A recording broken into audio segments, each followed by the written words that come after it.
자, 계속해서 용도 지구부터 이어서 가겠습니다. 그래서 용도 지구의 지정 변경에 관한 게 역시 이제 관리계획의 일종이 되겠습니다. 일단 논의의 전제는요, 용도 지역이라는 개념이죠. 토지가 있으면 항상 용도 지역 21개 중에 하나의 규제가 들어가게 됩니다. 이에 따라서 이 건폐율, 용적률, 용도 제한, 높이 제한 등의 규제가 도출되게 될 것이고요. 이런 용도 지역에 따른 규제, 변화를 주기 위해서는 소위 이제 입안 결정 등의 과정을 거쳐서 용도지역 21개 중에 다른 하나로 변경하는 과정을 거치게 되면 새롭게 규제가 바뀌게 됩니다. 근데 용도지역은요, 굳이 이제 성형수술 같은 걸로 예시를 하자면 전신 성향이에요. 그래서 건폐율도 용적률도 용도제한도 동시에 다 바뀌는 문제가 발생합니다. 그만큼 시간이 많이 소요가 되고요. 그래서 용도지역은 두고요. 그 위에 건폐율만 혹은 용적률만 또 높이만 용도제한만을 규제를 바꾸기 위해서 추가적으로 지정할 수 있는 것이 용도지구라는 개념이 되겠습니다. 그래서 자, 용도지구라고 하는 거 뭐 길게 되어 있는데 핵심은 그죠. 도시군 관리계획으로 결정하는 지역을 말한다. 그럼 내용에서 두 가지가 나오는 거죠. 용도지구의 지정 과정은 당연히 입안 결정 과정을 거쳐야 할 것이고, 이에 따라 발생하는 법 적용은 건폐율, 용적률, 용도 제한이라고 하는 거. 앞에서 용도 지역끼리는 중복하여 지정할 수 없다라고 했었는데, 용도 지구를 지정한다라는 얘기는 그 밑에 이미 용도 지역이 있었음을 전제로 하기 때문에 바로 용도 지역하고 용도 지구 간은 중복하여 지정할 수 있다. 이런 게 이제 부동산 학계론 영역에서 정책론에서 주로 문제 구성이 되고 있고요. 그다음에 이제 용도 지구도 이제 전체적으로 보게 되면 건폐율, 용적률, 용도 제한, 높이 제한 이런 표현을 쓰게 되는데, 실질적인 개별 용도 지구를 보게 되면요, 요거는 자, 어떨 때는 높이만 제한하는 경우도 있고, 어떨 때는 건폐율만 규제를 바꾸는 경우도 있고, 이런 식으로 되어 있습니다. 자, 한편 이 용도 지구 영역에서는 시험 문제 구성이 되는 것은 자, 분류라고 해서 지정 기준이 하나의 출제 포인트고, 두 번째가 행위 제한에 관한 부분이 하나의 또 포인트가 되게 됩니다. 다만 이 다 묶어갖고요. 지금 이제 한 4년 정도, 3, 4년에 한 문제밖에 구성이 되지 않습니다. 그래서 이 파트를 공부해 가실 때는 자, 끊어서 가셔야 돼요. 절대 깊이 있게 들어가면 죽습니다. 그래서 일단 종류부터 보겠습니다. 그래서 자, 크게 고도지구, 경관지구, 미관지구, 보존지구, 시설보호지구, 취락지구, 개발진흥지구, 방제지구, 특정용도제한지구, 방화지구에서 고경 및 보시, 지계, 방특방 뭐 이런 식으로 이제 종류가 분류가 되어 있어요. 해서 일단 이렇게 11개 크게 있는데, 먼저 최고 고도지구, 최저 고도지구에서 고도지구는 두 개로 구분을 하게 됩니다. 그래서 키워드만 잡으셔야 돼. 최고 고도지구는 최고 한도를 규제할 필요가 있을 때, 최저 고도지구는 최저 한도를 정할 필요가 있을 때에서 야, 이보다 높게 짓지 마라고 하는 게 최고 고도지구가 될 것이고, 이보다 낮게 짓지 마라는 식의 개념이 최저 고도지구. 해서 이 고도지구는요, 두 개가 정반대예요. 해서 좀 특이한 구조에 나머지 용도지구 등 세분할 수 있는 것들을 보게 되면은 다 비슷비슷하게 구성이 되게 되는데, 고도지구는 최고 한도, 최저 한도 두 개가 정반대 개념이 되게 됩니다. 나중에 이슈가 또 되고요. 경관지구, 자, 머리 글자 따서 종류가 자, 수, 시 이렇게 구분을 하게 됩니다. 자연경관, 수변경관, 시가지 경관인데, 자, 키워드는요, 경관보호라고 하는 것이 키워드예요. 경관보호란 말 들어가야지 경관지구다 이렇게 단순하게 갑니다. 그래서 다시 경관지구는 경관의 보호, 그리고 종류는 자, 수, 시 이렇게 정리하셔야 되고요. 그 다음에 미관지구는요, 중역일이라고 해서 키워드는 미관의 유지. 그래서 중심지 미관지구가 됐든 일반 미관지구가 됐든, 그다음에 또 자, 역사문화 미관지구가 됐든 간에 항상 키워드는 뭐라고요? 미관의 유지라고 하는 것. 그래서 중역일 미관의 유지. 그 다음에 보존지구는요, 역중생 이런 식의 표현을 쓰고 있죠. 역사 문화환경 보존지구, 중요시설물 보존지구, 생태계 보존지구 등 키워드 뭐라고요? 보존 이렇게 얘기를 하게 됩니다. 그래서 보존이라고 하는 것, 이 정도 보셨고요.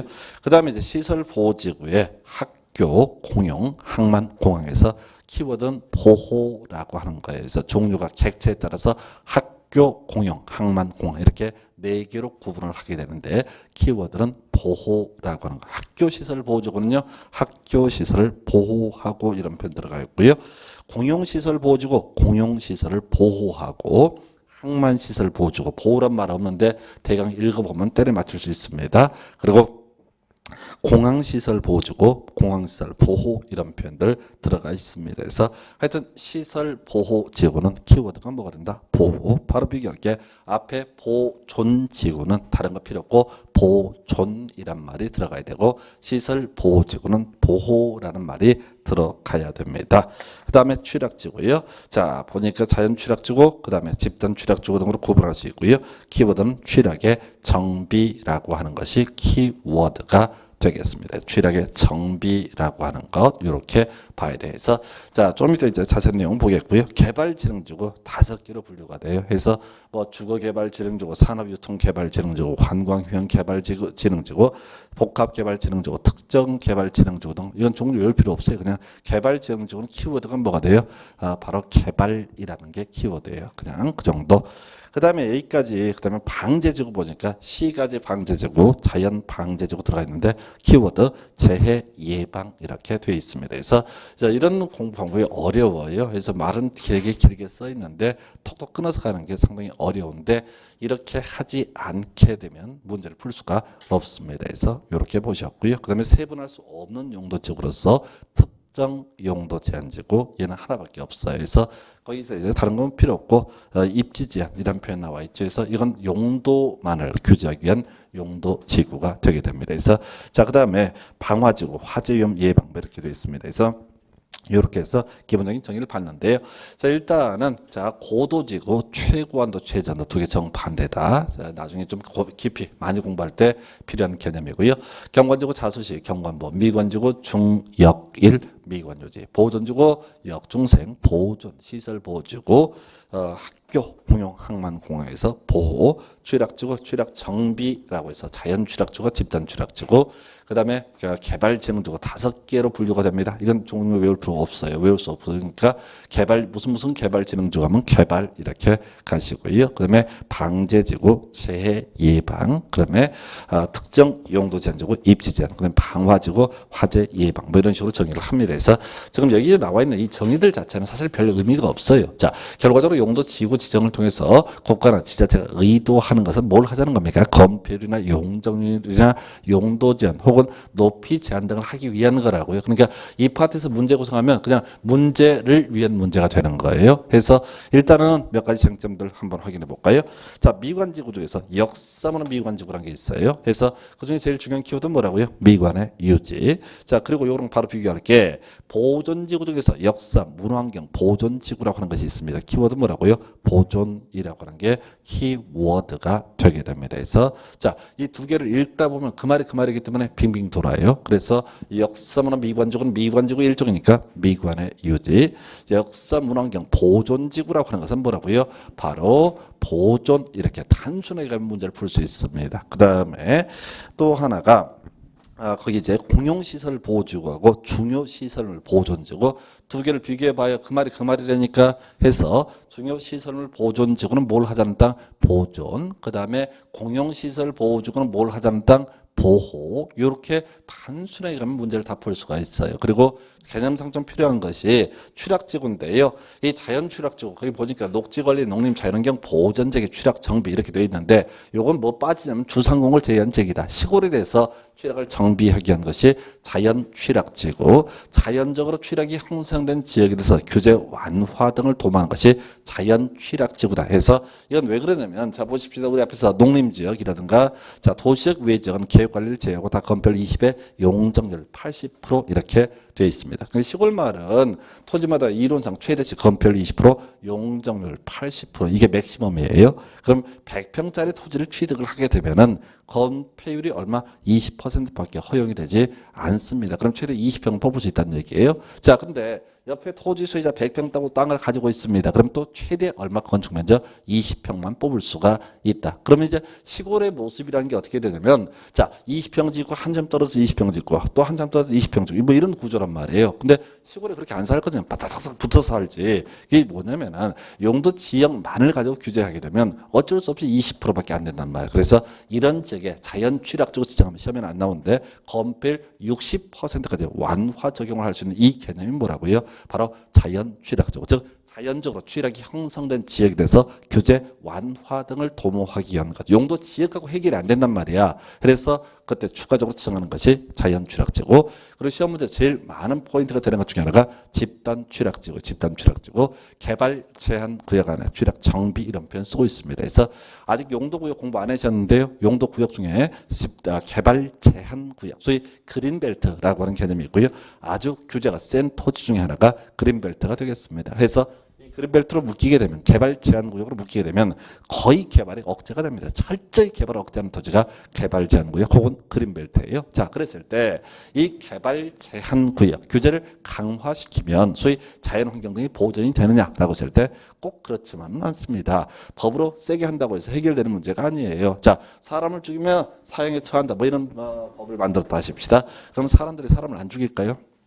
개가 사람을 죽일까? 당연히 사람이 사람을 죽이지. 그러니까 법을 강화한다고만 해서 모든 문제가 해결되지는 않습니다. 즉 개발 제한 구역이라는 이름으로 규제가 들어간다고 해서 무조건 규제가 완성이 되는 건 아니에요. 그래서 숨통 터줘야 돼. 자, 그린벨트라고 규제를 해놓고, 자, 그 지역 중에 보통 이제 사람들이 몇 사람이 더 사는 동네입니다. 그래서 여기다가 소위 집단 취락지구를 지정을 하게 됩니다. 그러면 개발 제한 구역 대비 집단 취락지구는 규제를 완화를 시켜주거든요. 그러니까 굳이 이런 얘기야. 산속에 혼자 살지 말고 뭉쳐서 살아보시라. 이게 규제 풀어줄 테니까 이게 바로 집단 취락지구. 어찌됐든 간에 지붕길이 짧고 해서 아주 즐겨 출제하는 기술 중에 하나가 바로 집단 취락지구, 개발 제한 구역 안에 취락 정비라고 하는 것. 그래서 쓱 내용을 보다 보면 그나마 어서 들어본 내용 요거 하나입니다. 그래서 개발 제한 구역 안에 취락 정비. 그래서 출제위원들 아주 즐겨 출제하는 지문 중에 하나가 집단 취락지구. 나중에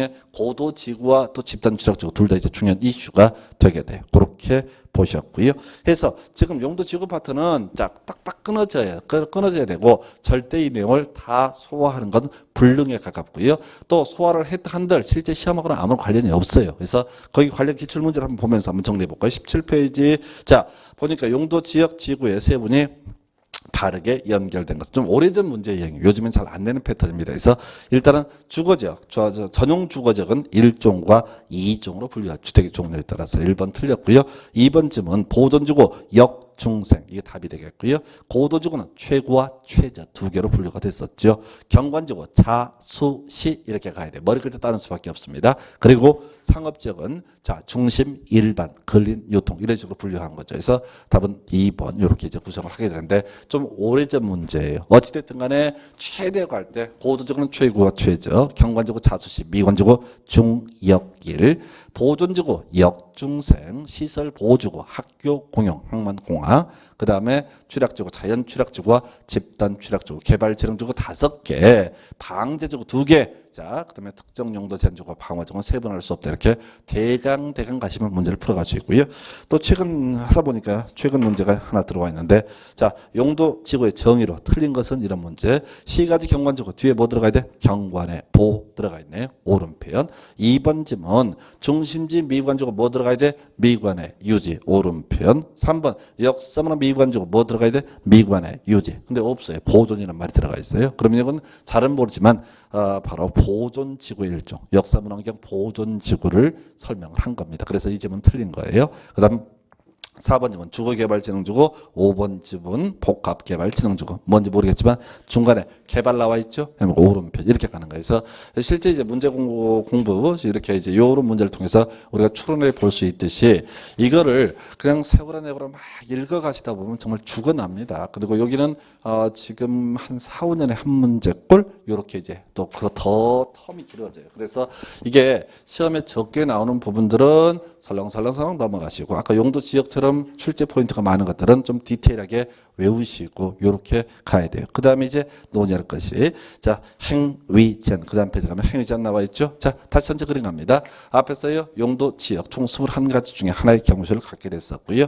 건폐율과 용적률과 용도전 요 세 가지가 주된 규제. 그래서 5, 6, 6, 5, 7, 9, 8, 7, 8 777 다 20% 이하, 계획관리적 40% 이하, 용적률 100%, 150, 200, 250, 300, 500, 상업적 1500, 1300, 900, 1100, 공업지역 300, 350, 400, 녹지는 100, 180, 도시적 외지역 주로 80% 이하인데 계획관리적 100% 이하 이런 식으로 외웠다 치고 용도제는 외울 수 없다고 쳤어요. 자, 문제는 이 건폐율이든 용적률이든 용도전이든 용도지역에 따른 행위자는 구체적인 행위자는 조례라고 하는 것을 통해서 규제가 이루어진다라고 설명드렸습니다. 자, 똑같은 구조예요. 용도지구 지정됐습니다. 자, 여기서 어떤 규제가 있는지 바로 기본적으로 조례를 통해서 규제가 이루어집니다. 동네마다 다 달라져요. 그래서 원칙은 의미가 없고요. 시험에서는 예외라고 하는 게 출제 포인트. 그중에서 두 개만 외우시면 돼요. 주로 이제 문제가 되는 게 두 개. 고도지구는요. 키워드 도시군 관리계획이라고 하는 거. 집단 취락지구는 개발 제한 구역의 지정 및 관리에 관한 특별조치법. 요 두 개만 외우면 돼. 해서 지금까지 모든 문제들은 답을 맞추기 위해서는 고도지구는 도시군 관리계획, 집단 취락지구는요. 바로 개발 제한 구역의 지정 및 관리에 관한 특별조치법 이 두 개 가지고 지금까지 13년간까지 우려먹고 있었고 또 하나가 이제 자연 취락지구 나왔었는데 그건 이제 별 의미는 없어요. 그래서 자, 그 정도까지 일단 얘기를 하고요. 설명드릴게요. 자, 요거 고도지구와 집단 취락지구 관련된 부분. 자, 먼저 어떤 지역에 대해서 고도지구를 지정을 하고자 합니다. 그럼 얘는 용도지구니까 지정하는 절차는요. 크게 입안에서 결정 고시하는 과정을 거쳐야 되고요. 고시가 돼요. 발표가 돼야 돼. 그리고 이게 전국적으로 효력이 발생하기 위해서는 지형 도면의 고시라는 과정이 필요합니다. 그래서 자 보십시다. 결정 고시가 됐다라고 하는 얘기는 몇 번지가 뭐 1번지에서 8번지까지가 고도지구다. 이런 내용들이 표시가 된다. 이런 얘기예요. 그래서 결과적으로 관리계획 결정이 됐다는데 궁금해. 그러면 그 시청에 물어보는 게 전화하는 게 제일 빠르긴 한데 그냥 직접 찾아보려면 결정 고시된 내용을 찾아보면 몇 번지가 고도지구인지가 나와 있다. 이런 얘기고요.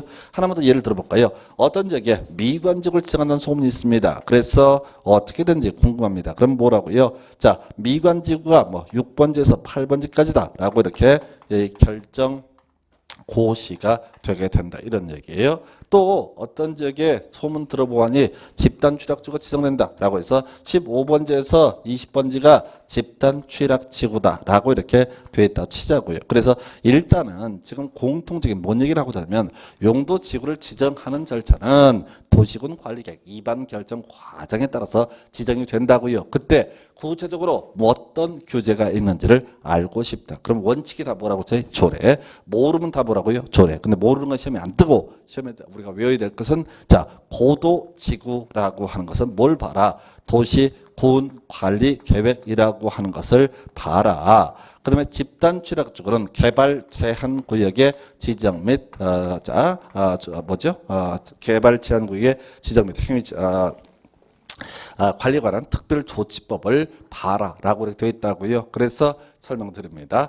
지금요, 자, 내 토지가 고도지구로 지정이 됐다라는 사실을 결정 고시된 내용을 통해서 확인을 했습니다. 그럼 이제 고도지구는 몇 미터? 이게 이제 중요한 포인트거든요. 몇 미터인지 궁금하단 말이야. 그때는요, 뭘 보면 된다고요? 이 결정 고시된 도시군 관리계획을 보면 몇 번지가 고도지구다라고 하는 내용 외에 여기 몇 미터로 규제를 하겠다라고 하는 숫자가 나와 있다. 그래서 행위 제한, 고도지구에서의 행위 제한이라고 하는 거, 고도지구 내에서 행위 제한이라고 하는 거 결국 뭘 봐야 된다? 자, 조례가 아니라 도시군 관리계획을 봐야 된다. 이런 취지가 될 것이고요.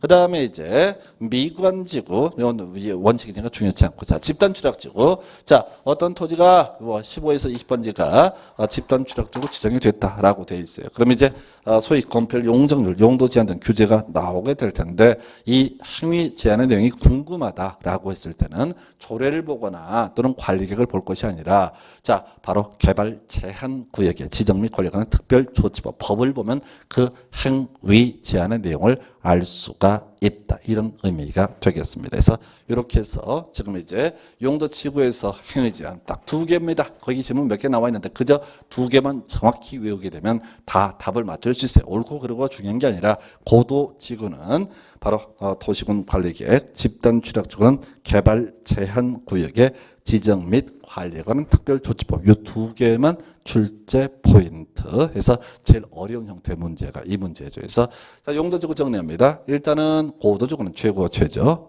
이런 게 있었고 경관지구 자주시 경관보호 미관지구 중력일 미관의 유지 보존지구 역중생 보호와 보존이라는 말 그다음에 시설보호지구 학교 공영 항만공영 등 보호 취락지구 자연 취락지구 집단 취락지구 취락정비 개발재능지구 5개 개발 그다음에 방제지구 2개 재해 예방 그리고 특정 용도 전지구 입지 제한 방화지구라고 하는 것은 화재 예방 뭐 이런 식으로 얘기를 했었고요. 자, 그다음에 이제 행위 제한 기본적으로 다 조례를 봐야 됩니다. 자, 검표를 어떻게 하는지 용적률을 어떻게 하는지 원칙은 조례 원칙은 안 나와도 안 되고요. 길어서 그래서 바로 예외 중에서 고도지구 몇 미터인지 궁금해요. 그러면 그때는 도시군 관리계획을 찾아봐라. 그리고 집단 취락지구 요거 지정됐을 때 어떤 행위자인지 궁금해요. 그러면 법을 찾아봐라. 개발제한구역 지정 및 관리에 관한 특별조치법이라고 하는 것을 찾아보면 된다. 이런 취지가 되겠습니다. 그래서 이렇게 해서 용도지구에 따른 행위자까지 보셨고요. 그 다음 이제 바로 이어서 용도구역이라고 하는 관리계획 살펴보겠습니다. 그래서 다시 기본 가야 돼요. 자, 용도구역이라고 하는 것을 논하기 위해서는 미리 용도지역이라는 개념이 전제가 돼야 됩니다. 그리고 용도구역도 관리계획의 일종이다라고 했으니까 이 용도구역을 지정하는 과정 입안에서 결정하는 과정을 거치게 되어 있었고요. 자, 그다음에 지정에 따라서 발생하는 행위자는 분명히 관리계획의 일종이니까 건폐율과 용적률과 용도제한 혹은 높이제한의 규제가 도출되게 될 것이다. 그런데 용도구역에 따른 행위제한, 건폐율, 용적률, 용도제한, 높이제한의 문제가 있으면은 그 전에 그 밑에 토지에 있는 용도지역에 따른 규제도 있거든요. 그래서 용도지역에 따른 규제와 용도구역에 따른 규제가 충돌하게 되면 이때는 용도구역에 따른 행위자를 우선 적용한다. 뭐 이런 취지가 될 것이고요. 자, 얘는 사실은 이제 본론 들어가기에 앞서서 그 이제 그 얘기를 했었죠. 앞에서 우리 관리계획 누가 결정한다? 시도지사, 대도시시장이 결정하게 된다. 이런 내용들 설명을 드렸었고요. 다만 예외 있었죠. 그래서 시장 군수가 위반한 지구단위 계획은 시장 군수가 결정을 하게 된다. 그리고요, 국토부 장관이 결정하는 것 중에 하나가 국토부 장관이 위반한 관리계획, 그다음에 개발제한구요, 국가계획과 연계된 시가화 조정구요, 그리고 입지 규제 최소 구역이라고 하는 것은 국토교통부 장관, 수산점 보호구역은 해수부 장관이 결정을 하게 된다. 이런 거 있었고요. 그리고 도시자연공원구역에 대해서 따로 얘기가 없었습니다. 그래서 이 도시자연공원구역에 있어서는 누가 시도지사, 대도시시장이 결정을 하게 된다. 이게 이제 기본 5개 용도구역 관련한 부분, 바로 지정권자 앞에서 한번 언급을 했어요.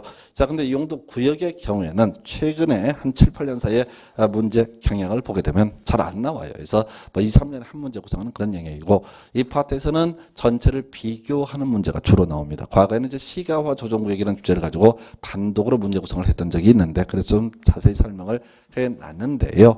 기본적으로 용도구역 지정권자고 지정 목적, 그다음에 지정 절차라고 하는 것을 가지고 전체 문제를 구성하는 게 일반적인 출제 경향. 그래서 지금 용도구역 5개가 있는데요. 모두 도시군 관리계획 위반 결정 절차를 통해서 용도구역 지정합니다. 자, 가볼까요? 자, 용도 지역을 지정할 때 기본적으로 위반 결정 절차. 근데 공유수면 같으면 지정된 것으로 본다라는 예외 있었고요.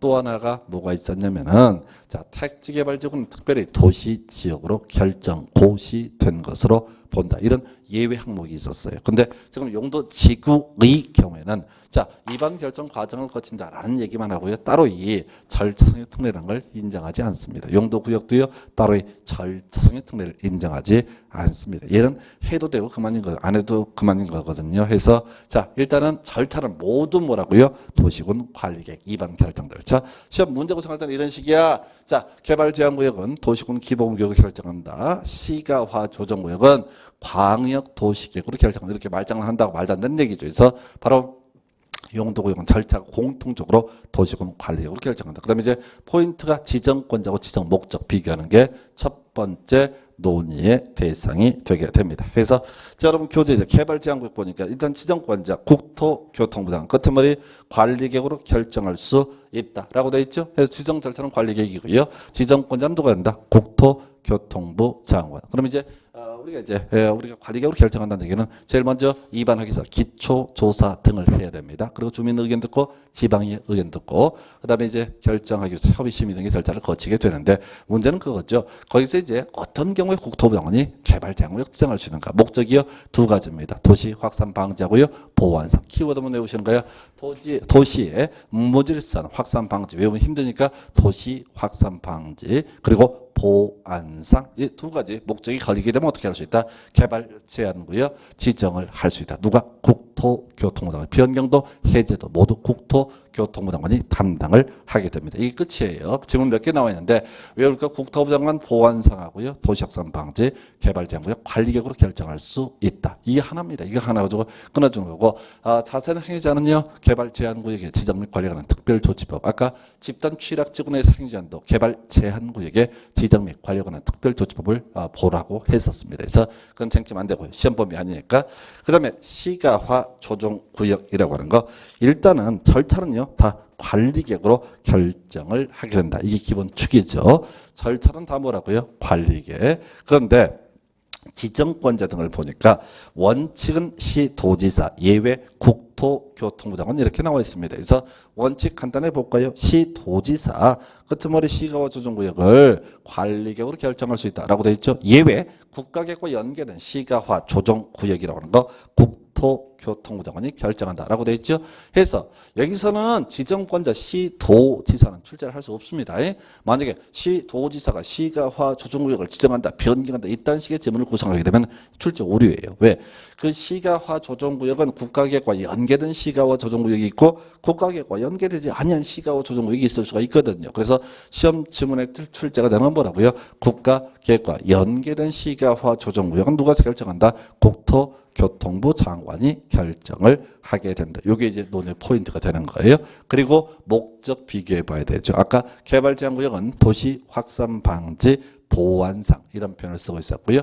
시가화 조정구역은 지금 뭐야? 시가화 방지라는 표현을 쓰고 있습니다. 그래서 도시 확산 방지하고 시가화 방지하고 차이가 뭐에 있을 때 없어요. 그 말이죠. 그러니까 외우셔야 돼. 시험을 위한 시험이기 때문에 그래서 도시 확산 방지 보완상은 개발 제한 구역이 되게 될 것이고 시가화 방지는 뭐라고요? 시가화 조정구역 이렇게 얘기를 하게 됩니다. 이게 이제 단순하게 가셔야 될 거고 시가화 조정구역은 따로 이제 기억할 만한 게 시가화 유보 기간과 실효라는 개념이 되게 됩니다. 자, 지금 용도구역이 개발 제한구역, 시가화 조정구역, 수산점포구역, 도시자연공원구역, 입지 규제 최소 구역 등이 있게 되는데 문제는 말이죠. 이 시가화 조정구역이라고 하는 것은 자 다른 용도구역과 다르게 지정을 할 때 끝날 날짜가 미리 정해져 있습니다. 이걸 이름하여 시가화 유보 기간이에요. 자, 어떤 지역이 개발 제한구역 지정했습니다. 언제 해제됩니까?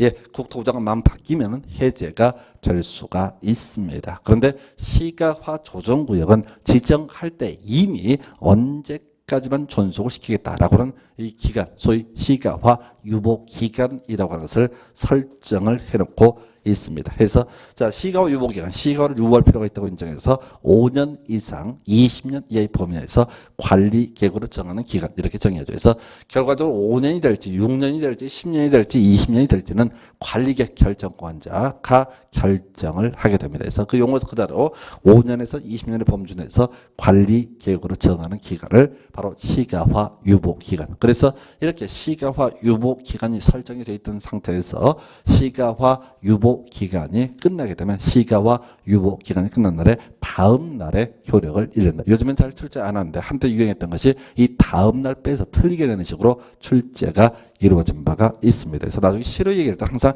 다음 날 이게 이제 공통적인 요소가 되게 됩니다. 첫 번째 실효 시가화 유보 기간이 끝난 날에 다음 날 효력을 잃는다. 그다음에 행위자는 볼 거 없어요. 그래서 우리가 이제 과거의 지문 중에 행위자 관련한 지문이 있기 때문에 어쩔 수 없이 제가 교재에다 넣어놨는데 의미 없습니다. 그래서 자 시가화 조정구에서 우리가 외울 거 목적은요 시가화 방지 그리고 지정권자 관련해서는 국가기획과 관련됐을 때는 국토교통부 장관 그리고 시가화 유보 기간이란 바로 5년 이상 20년 이하의 범위 내에서 바로 도시군 관리격으로 정하는 기간 그리고 시가화 유보 기간이 끝난 날에 다음 날에 효력을 잃는다. 이게 끝이에요. 그 다음에 이제 남아있는 것이 수산자원보호구역 나와 있나요? 자, 우리 중앙정부 중에서 국토부 장관이 아니라 해양수산부 장관이 결정을 하는 개념이고요. 절차는 당연히 관리계획으로 결정을 하게 됩니다. 그리고요. 자, 목적은요, 수산자원의 보호, 육성이라고 하는 거 해서 앞에서 개발제한구역, 자, 도시 확산 방지 보완상, 시가화 조정구역, 시가화 방지, 수산자원 보호구역은 수산자원의 보호, 육성, 그리고 지정권자가 그냥 국토부 장관이 아니라 해양수산부 장관 좀 독특하게 되어 있습니다. 그래서 이렇게 해서 끝이에요. 행위자는 의미가 없고요. 그리고 나서 네 번째 용도구역 도시자연공원구역입니다. 자, 일단 쉬운 것부터 가볼까요? 뒤에 관리계획으로 결정하는 지역 이렇게 되어 있단 말이죠. 그래서 지금 도시자연공원구역도 결과적으로 관리계획의 일종이다. 이렇게 이제 가야 되겠고요. 그리고 나서 지정권자가 포인트가 되는 거죠. 앞에서 관리계획 기본적으로 시, 도지사, 대도시성이 결정한다라는 전제하에서 자 국토부 장관이 위반한 관리계획은 국토부 장관이 개발제한구역, 국가계획 연계된 시가화 조정구역, 입지, 규제, 최소구역은 국토교통부 장관이 결정한다. 이런 것들 논의를 했었습니다. 그리고 나서요. 바로 자 수산자원 보호구역은 해수부 장관 그리고 도시자연공원구역은 따로 얘기하지 않았습니다. 그래서 이 도시자연공원구역은 누가 결정한다? 시도지사 대도시시장이 결정을 하게 된다 해서 이렇게 일단 보셨고요. 자, 한편 지금 도시자연공원구역의 지정 목적 어떤 경우에 도시자연공원구역을 지정을 할 것인가 못 외워요. 너무 길고 복잡해서. 그리고 이걸 법조문을 분석을 하면은 그린벨트 개발제한구역 관련 내용하고 거의 똑같습니다. 토시만 바꿔놨어요. 그래서 절대 이걸 갖고 분석할 수 없고요. 이건 이렇게 가시는 거야. 개발제한구역은 도시확산방지 보완상, 시가화 조정구역은 시가화 방지, 수산자원 보호구역은 수산자원의 보호 육성, 도시자연공원구역은 앞에서 얘기했던 외 목적 이렇게 외우시라고 해서 입지 규제 최소구역은 따로 놓을 거니까 지금 개발제한구역, 도시확산방지 보완상, 시가화 조정구역, 시가화 방지, 수산자원 보호구역, 수산자원 보호 육성, 도시자연공원구역은 앞에서 얘기한 세 개 외의 목적으로 지정하는 게 뭐가 된다? 도시자연공원구역. 해서 자 앞에서 제가 이렇게 설명을 드렸어요. 이 용도구역은 규제가 너무 센 땅이다 보니까 이 지자체장, 시도지사, 대도시장에 이렇게 지정권 또는 변경, 해제권을 주게 되면 지자체장이 다 해제할 우려가 있어서 중앙정부에서 통제하는 그런 구조로 되어 있습니다. 근데 이 도시자연공원구역이라고 하는 것은요, 우리나라에 현재 지정된 사례가 없습니다. 새롭게 만들어진 개념이고요. 본질은 똑같아요. 근데 이제 개발제한구역도 더 이상 지정 못하고 시가화 조정구역도 더 이상 지정을 못하고 수산자원 보호구역 이런 게 지정하기 어려우니까 새롭게 말장난해서 만든 것이 바로 도시자연공원구역. 그래서 아직은 한 건도 지정된 사례가 없기 때문에 설령 시도지사, 대도시장에게 지정 변경에 관한 권한을 부여해도 해제할 우려가 없다. 이 정도로 갑니다. 그래서 이 정도고요. 그 다음에 이제 다섯 번째 바로 용도구역 관련해서 입지, 규제, 최소 구역이라고 하는 개념이 문제가 되게 됩니다. 그리고 자 우리 앞에서 지구단위계획이라는 얘기를 할 때 이런 얘기했습니다. 지구단위계획 어떤 토지, 건폐율, 용적률, 용도제한, 높이 전달 겁나 빨리 할 필요가 있을 때 지구단위계획을 수립하고요.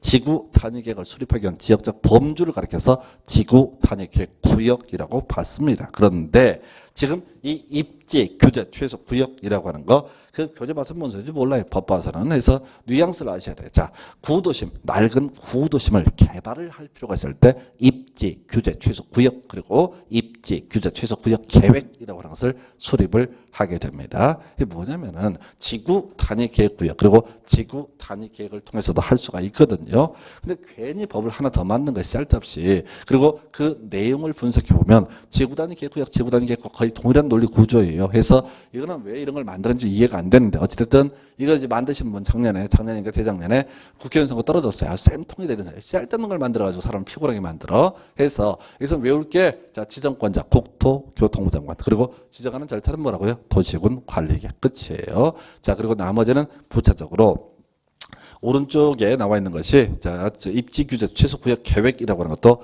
결국은 관리 계획의 일종이고요. 굳이 이제 시험 지문에 기준은 다 누구 정한다? 국토교통부 장관 이렇게 가게 됩니다. 따로 외울 것도 없어. 앞에서 기준은 무조건 누가 정한다? 국토교통부 장관. 더 이상 갈 거 없어요. 그 입지 규제 최소 구역 계획이라고 하는 개념을 이해하려면 나중에 지구 단위까지 다 소화가 돼야 되는데 문제는 그거예요. 지금 문제 구성할 때 지금 뭐죠?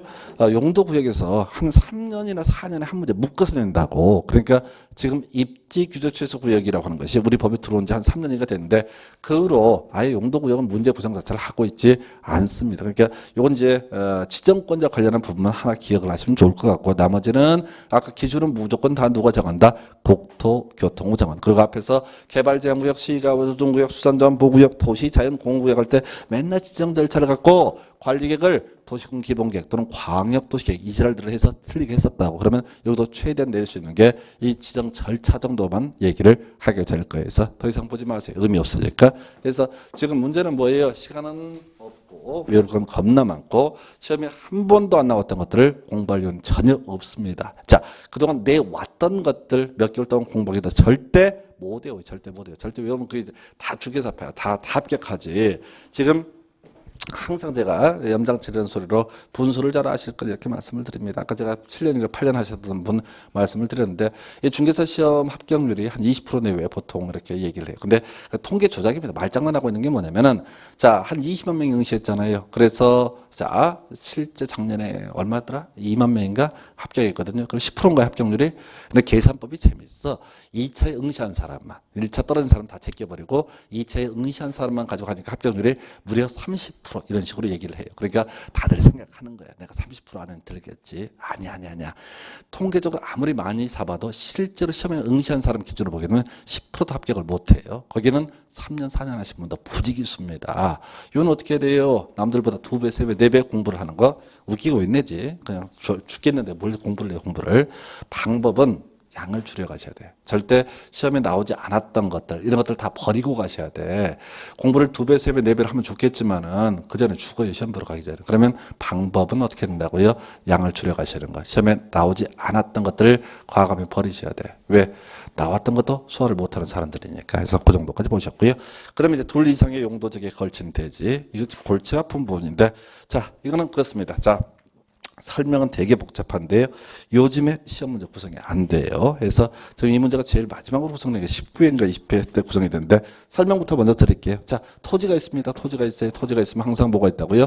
용도, 지역이라고 하는 게 있어요. 그래서 필지를 기준으로 봤을 때 하나의 필지에는 기본적으로 앞에서 용도적은 중복하여 지정할 수 없다라고 설명을 드렸습니다. 그래서 토지가 있으면 용도적 몇 개가 있어야 돼요? 한 개 이렇게 가는 거죠. 그런데 어떤 경우가 있냐면 어떤 토지가 있는데요. 한쪽은 준주거, 한쪽은 예를 들어서 자 바로 제1종 자 전용주거 이따위로 되어 있는 경우가 정말 드물게 있다는 얘기. 이건 항상 있는 게 아니라 진짜 전국적으로 몇 개 안 되는 케이스입니다. 그래서 이게 왜 이런 문제가 발생을 하냐면은 원래 필지가 2개였던 거예요. 그런데 하필이 되면서 이 중간이 하나의 대지가 2 이상의 용도 지역에 걸쳐 있는 경우가 발생을 할 수가 있습니다. 자, 그러면 이 대지에다 건축물에 건축을 할 때 건필은 어떻게 적용을 할 것이냐, 용적률은 어떻게 적용을 할 것이냐라고 했을 때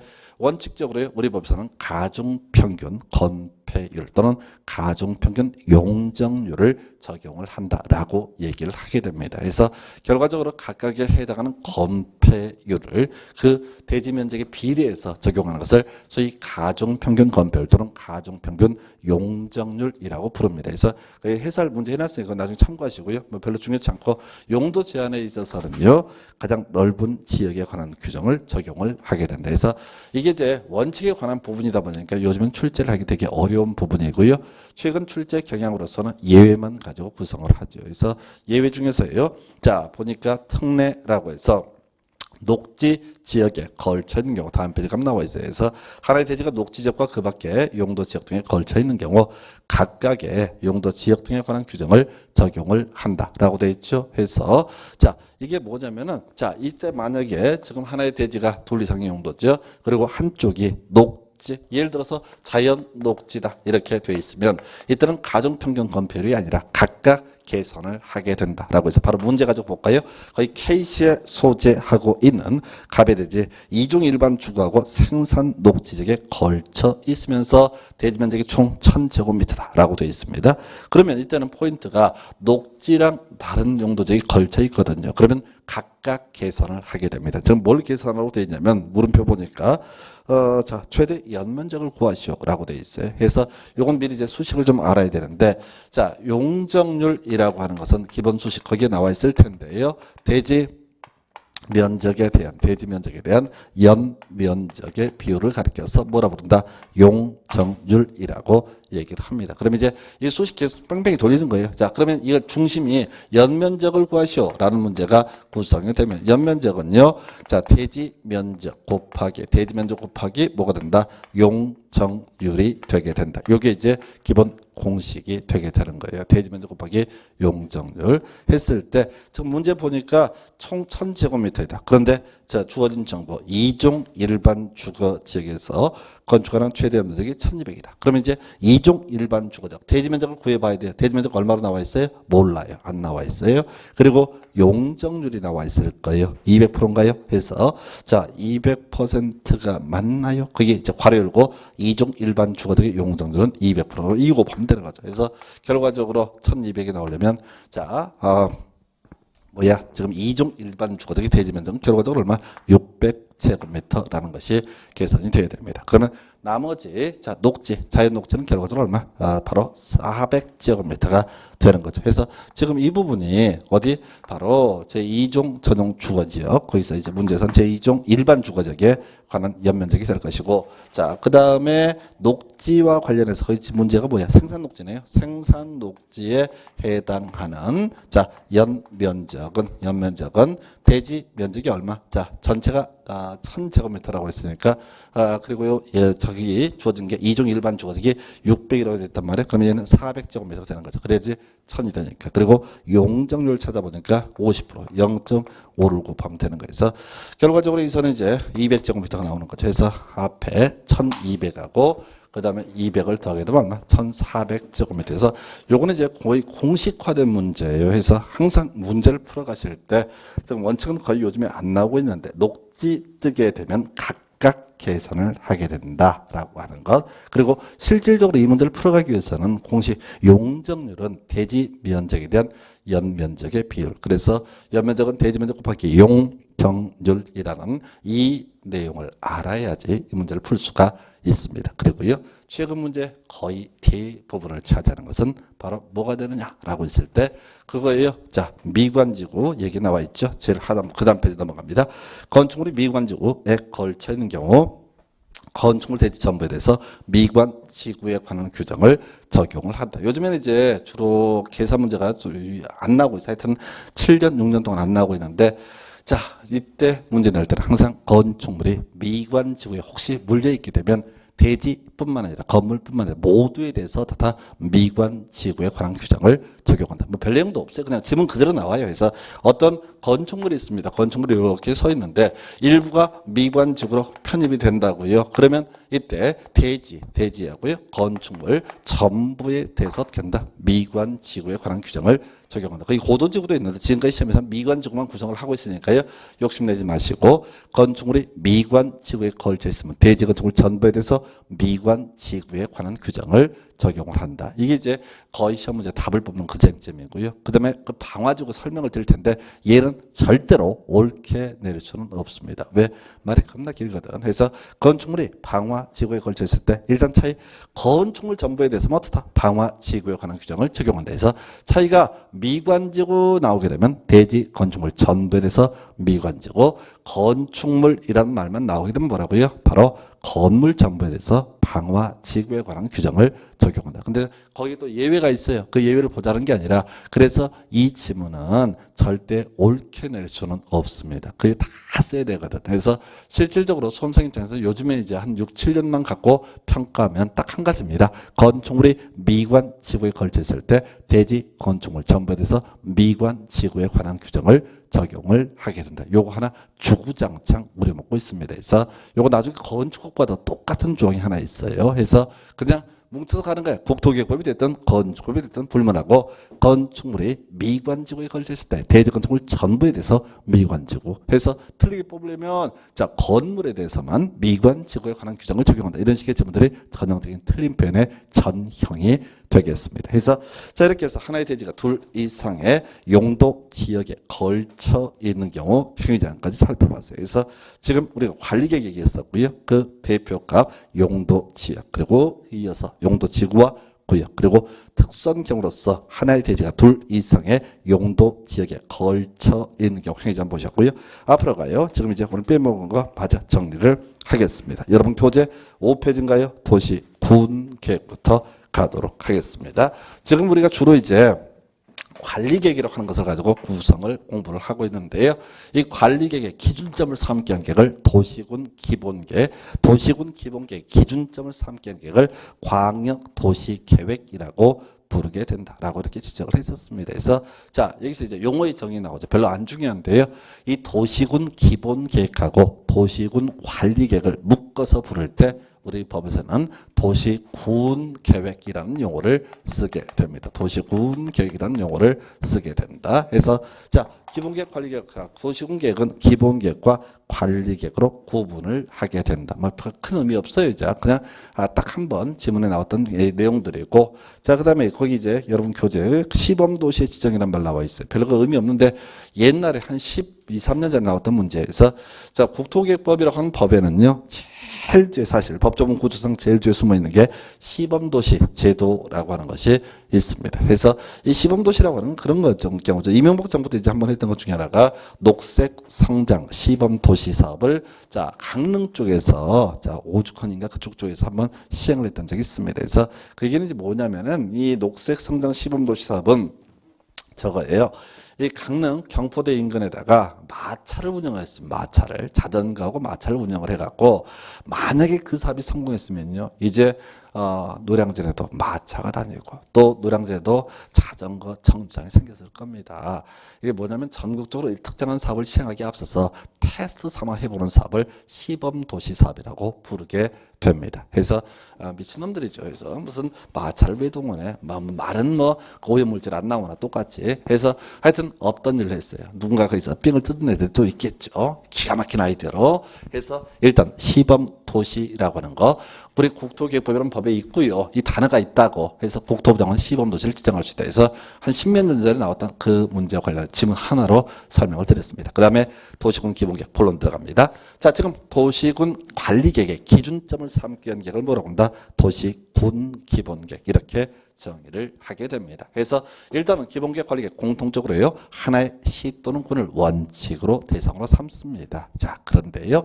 자, 구체적으로 건폐율 용도 제한을 다룰 다루는 계획을 가리켜서 뭐라고 그러고 도시군 관리 계획이라고 불렀었고, 자 그리고 좀 포괄적으로 다루는 계획을 뭐라고 한다? 도시군 기본 계획이라고 부르게 됩니다. 그래서 뭐 별로 의미 없고요. 거기 법적 지위 나와 있죠. 자 보기 앞서서 칠판 봐야 돼요. 순서 외워야 돼. 자 관리 계획의 기준을 삼는 것이 뭐가 된다? 기본 계획. 기본 계획의 기준을 삼는 것이 광역 도시계획. 광역 도시계획의 기준을 삼는 계획이 뭐가 된다? 국가 계획. 그러면 이제 기본 계획을 중심으로 살펴보게 되면 이 기본 계획은 국가 계획에 부합해야 된다. 당연히 옳은 표현. 자 기본 계획은 광역 도시계획에 부합해야 된다. 그리고 자 기본 계획은요 관리 계획 수립의 지침이 된다 해서 법조문 쭉 나열하고 있는데 하여튼 순서 외우는 게 핵심이에요. 그래서 만약에 어떤 상위 계획과 하위 계획이 충돌하게 되면 이때는 상위 계획을 우선하여 적용한다 해서 그게 한번 시험 문제 답이 됐던 적이 있는데 그걸 파서는 안 되고요. 순서 제일 위에 국가계획, 그다음에 광역도시계획, 그다음에 도시군 기본계획, 그다음에 도시군 관리계획. 이 순서만 외우시게 되면 이 점은 다 소화를 하실 수 있습니다. 자 그리고 앞에서 이제 우리 관리계획의 경우 2반에서 결정하는 과정 등을 거친다라고 되어 있었습니다. 자, 한편 기본 계획은요 수립해서 승인 또는 수립해서 확정이라는 절차를 거치게 되어 있어요. 먼저 2반의 원칙, 수립의 원칙부터 검토합니다. 그래서 특별시장, 광역시장 뭐 등등 시장군수, 관할구역 수립해야 된다. 아까 관리계획이랑 거의 똑같은 구조예요. 자, 관리계획, 시장군수, 관할구역 2반 해야 된다라는 명제 있었고요. 이 시장군수 등 관할구역에 대해서 수립해야 된다. 원칙 명제 세웠습니다. 그럼 이제 예외 있나 검토해봐야 되죠. 여기서 문제 삼는 것이 바로 인접 시군을 포함한 수립이라고 하는 것이 문제가 됩니다. 그래서 즉 예외적 수립권자는 없어요. 뭐 거기까지 문제 구성 안 되고 있고 지금 보니까 원칙은 관할구역에 대해 수립한다. 그럼 똑같아요. 인접시군 포함해서 어떻게 할 수 있다? 수립할 수 있다. 그래서 이 지문 갖고 이미 과거에 인접시군 포함해서 수립할 수 없다라는 식으로 해서 출제 포인트가 됐던 바가 있었고요.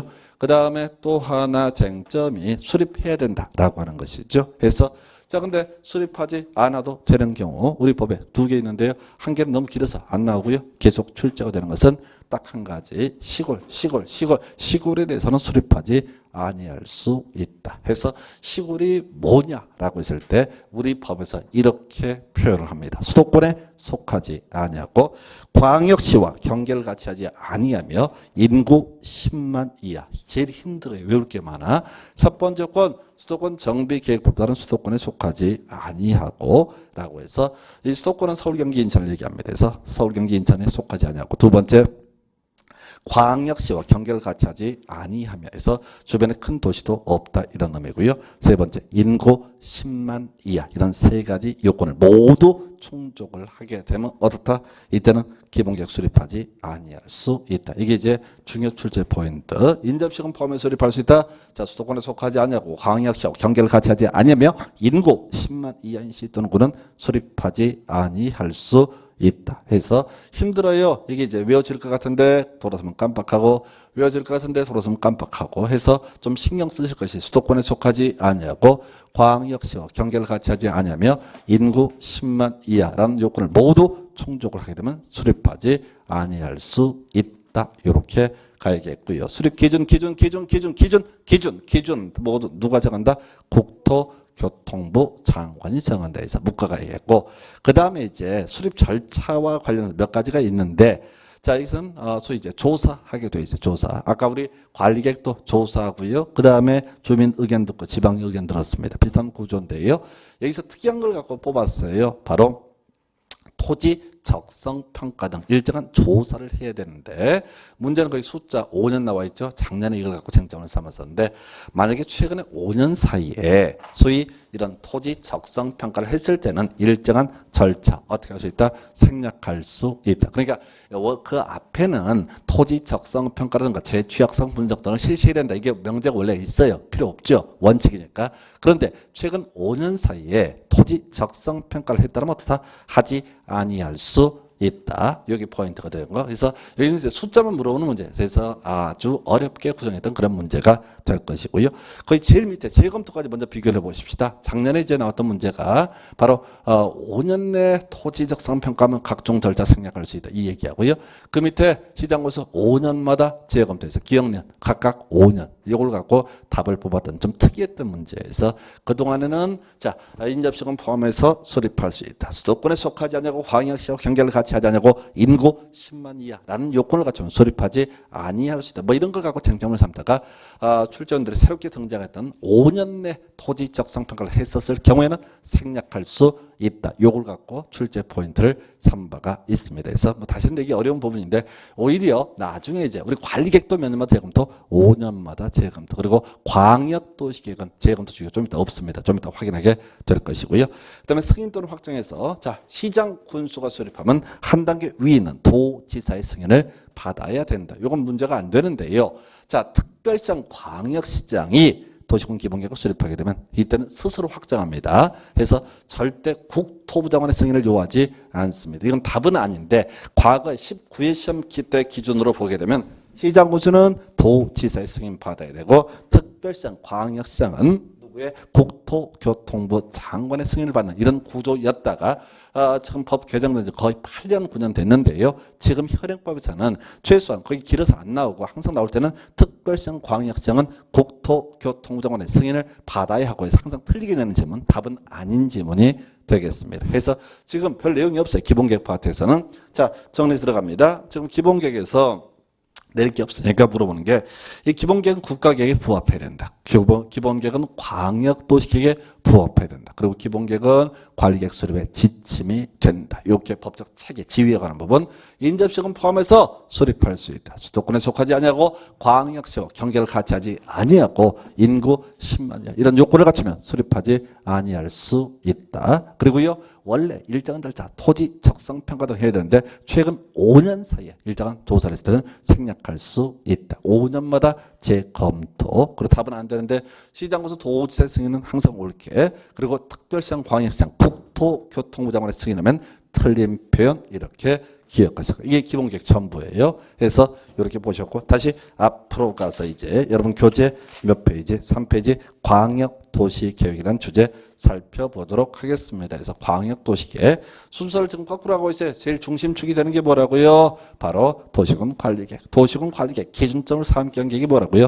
도시군 기본계획. 도시군 기본계획이 또 기준점을 삼기 위한 계획이 광역도시계획. 자, 근데 이 광역도시계획은요 있을 수도 있고 없을 수도 있는 그런 개념이 되게 됩니다. 그래서 자 일단 의의부터 가볼까요? 자 광역도시계획 보니까 먼저 광역기획권의 지정이라고 하는 게 있어요. 그래서 자 이 국토부 장관, 도지사 광역기획권을 지정할 수 있다라고 돼 있어요. 그리고 옆에 지문 보니까 광역기획권, 광역시장이 지정할 수 있다 해서 틀리게 답을 뽑았어요. 이게 뭔 소린 거 아니? 지금요 하나의 시 또는 군을 대상으로 수립하는 계획이 구체적인 관리 계획이고 좀 포괄적이다. 그러면 도시군 기본계획 이렇게 되어 있습니다. 그런데 광역도시계획은요 2개 이상의 자 보통 2개 이상의 시군을 묶어서 혹시 계획을 수립을 하게 되면 그걸 이름하여 뭐라고 한다? 광역도시계획. 다시요 하나의 시군을 대상하면 기본계획이나 관리계획이 될 것이고 2 이상의 시군을 묶어서 계획을 수립하기는 뭐라고요? 광역도시계획. 그래서 얘는 광역이란 말 때문에 자꾸 시험에서 뭐라고 장난치냐면 광역시가 기어나와. 광역시는 나올 수가 없어요. 광역시하고 그 옆에 있는 군을 묶을 수도 있는 것이고요. 그래서 광역시하고 광역도시계획은 아무런 관련이 없습니다. 근데 시험 출제위원들은 자꾸 말장난으로서 그러니까 광역도시계획은 광역시에 이런 식의 질문들. 그래서 지금 결과적으로 2 이상의 시군을 묶는 과정을 가리켜서 광역계획권의 지정이라고 부릅니다. 그래서 자, 국토부 장관이 묶는 경우도 있어요. 2 이상의 시도에 걸쳐서 2개 이상의 시군을 묶어줄 때 또는 하나의 도를 대상으로 2 이상의 시군을 묶어줄 때 바로 도지사가 묶어줄 수 있습니다. 그래서 국토부 장관, 도지사 광역계획권 지정할 수 있다라고 해서 요걸 가지고 옆에 지문 나왔다시피 과거에 광역시장이 광역계획권 지정할 수 있다 해서 틀리게 뽑았었고요. 그 다음에 이제 또 답이 되는 게 광역도시계획이란 광역계획권의 장기 발전 방향. 즉, 뭔 소린고 하니 지금 2 이상의 시군을 묶었다고요. 누가 묶을 수 있다고요? 도지사가 광역계획권을 지정하는 경우도 있게 될 것이고 또 누가 국토교통부 장관이 광역계획권을 지정하는 경우도 있다고요. 예, 이랬을 때 광역계획권 지정이 됐을 때 그 다음 단계로서 자, 이것의 장기 발전 방향. 그래서 키워드는 뭐라고요? 광역 계획권을 전제로 한다. 즉, 광역 계획권이 있을 때 무슨 문제? 광역 도시 계획의 문제가 발생되게 됩니다. 그래서 이 광역 도시 계획, 광역 계획권의 장기 발전 방향. 이걸 가지고 뭐 이제 광역시의 장기 발전 방향, 특별시 광역시의 장기 발전 방향 이렇게 말장난들을 하고 있고요. 자, 법적 지위 이거 볼 것도 없어요. 다시 이거 보십시다. 자, 광역 도시 계획 위에 있는 계획이 뭐가 있어요? 국가계획. 그리고 밑에 있는 계획이 기본계획과 관리계획이 있습니다. 그랬을 때 이 광역도시계획은 국가계획에 부합해야 되고요. 만약에 두 개가 충돌할 때는 뭐를? 국가계획을 우선 적용하게 될 겁니다. 자, 광역도시계획과 기본계획 구분하게 되면 기본계획은 광역도시계획에 부합해야 되고 다툼이 있다, 충돌한다 라고 했을 때는 광역도시계획을 우선 적용합니다. 그 다음에 관리계획이라고 하는 것과 광역도시계획 관계를 따져봐도 관리계획은요, 광역도시계획에 부합해야 되고 충돌하게 되면 뭐를? 광역도시계획을 우선 적용한다라고 해서 뭐 그 정도까지. 자, 그다음에 이제 수립, 승인 등의 구조. 자, 아까 관리계획은 이반 결정, 그다음에 기본계획은 수립 승인과 수립 확정 등의 경우일 수가 있었고요. 광역도시계획은 수립과 승인 등의 구조로 되어 있습니다. 그래서 경우수 따져봐야 돼요. 자, 수립권자, 국토부 장관, 시도지사, 시장, 군수 이렇게 표현하고 있는데 한 페이지 넘기면 자, 이런 그림 나와 있잖아요. 자, 구체적으로 자, 광역계획권이 하나의 도에 관할 구역이 있다. 그러면 시도지사가 공동 수립하는 게 원칙. 자, 볼까요? 지금 두 개 이상의 시군을 누가 묶었다고요? 도지사가 묶었습니다.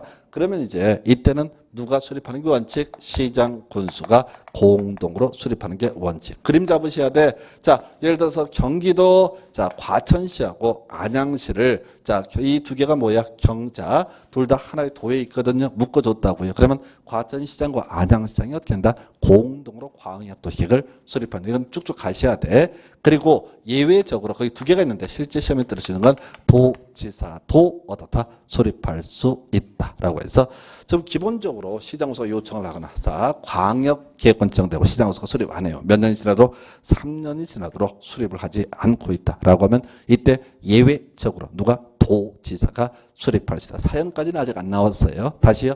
광역계획권이 하나의 도에 관할 구역에 속해 있을 때 기본적인 수립권자 시장군수. 다만 이외에 누가? 도지사도 어떻다? 수립할 수 있다. 그러면 자세히 볼 것도 없이 봐봐요. 상식적으로 하는 거야. 자, 광역계획권이 둘 이상 시도에 걸쳐 있습니다. 예를 들어서 서울시하고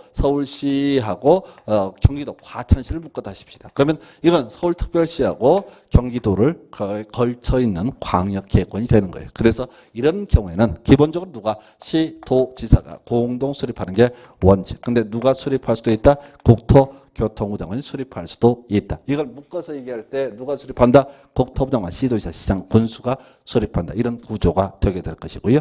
자, 그래서 승인 누가 하냐? 시장, 군수가 수립했을 때 누구의? 도지사의 승인 받아라. 시도지사가 수립했을 때 누구의? 국토교통부 장관의 승인을 받아라. 이 얘기예요. 그래서 이건 이제 행정구역 체계 얘기를 하고 있는 거예요. 이 사연 자체가 별로 중요치 않고요. 그리고 중간중간에 수립 기준 나와 있는 기준 다 누가 정한다? 국토교통부 장관 이렇게 되겠습니다. 그래서 제일 하단부에 이제 그 다음 페이지에 걸쳐서 승인 나와 있죠. 시장 군수가 수립하면 도지사의 승인. 그리고 시도지사가 공동 수립했을 때는 국토교통부 장관의 승인해서 이렇게 살펴봤습니다. 중간에 뭐 조정 이런 것들 절차들은 전혀 지문에 한 번씩 구성이 되니까 어쩔 수 없이 제가 교재 작업할 때 기존에 13년치에 관련 지문 관련한 부분을 다 넣다 보니까 들어간 것이고 큰 의미 없습니다. 그래서 일단은 광역계획권에서 제일 중요한 쟁점 중에 하나가 뭐냐면 절대 광역시 튀어나오면 안 돼요. 광역시랑 광역계획권은 아무런 관련이 없다. 해서 지금 광역시장이 광역계획권 지정한다라든가 광역도시계획이라는 광역시 장기 발전 방향 맨날 말장난하는 그런 지문들이 될 것이고요. 그래서 좀 어렵지만 자, 경우에서 자, 둘 이상의 시군을 묶었는데 이게 하나의 도일 때는 도지사가 묶어준다. 둘 이상의 시도일 때는 국토부 장관이 묶어준다. 해서 만약에 도지사가 묶었을 때는 시장구수 공동 수립하는 게 원칙인데 예외적으로 도지사가 수립하는 경우도 있다. 국토부 장관이 묶었을 때는 시도지사가 공동으로 광역도시계획을 수립하는 게 원칙인데 예외적으로 국토부 장관이 광역도시계획을 수립할 수도 있다. 만약 시장군수가 수립했을 때는 한 단계 위인 도지사의 승인을 받아라. 시도지사가 수립했을 때는 국토교통부 장관의 승인을 받아라 라고 하는 것. 그리고 마지막 쟁점이요. 바로 재검토 주기입니다. 앞에서 자, 이 기본계획, 관리계획은 5년마다 재검토 이런 항목들이 존재했었고요. 자, 시험 지문에요. 광역도시계획 10년 단위로 수립한다. 이런 식의 지문 출제가 되고 있습니다. 틀려요. 자, 광역도시계획은 수립 주기도, 재검토 주기도 존재하지 않는다라고 하는 거에서 이게 이제 결과적으로 기본계획 그다음에 관리계획과 비교하는 형태의 그런 문제로 볼 수 있습니다. 자, 이렇게 해서 광역도시계획 간단하게 확인해 드렸어요. 기본계획, 광역도시계획은 뭐 지금 설명드린 요 정도 별로 양 많지 않아요. 뭐 잡단 절차 한두 개 지문 구성되고 있을 뿐이고요. 그래서 오늘 이제 용도지역, 지구구역까지 보셨고 그 기본 축으로서 광역도시계획 기본계획까지 설명을 드렸습니다. 다음 시간은요. 기반시설의 설치 정비 기능부터 이어가겠습니다. 오늘 여기까지 하겠습니다. 수고했습니다.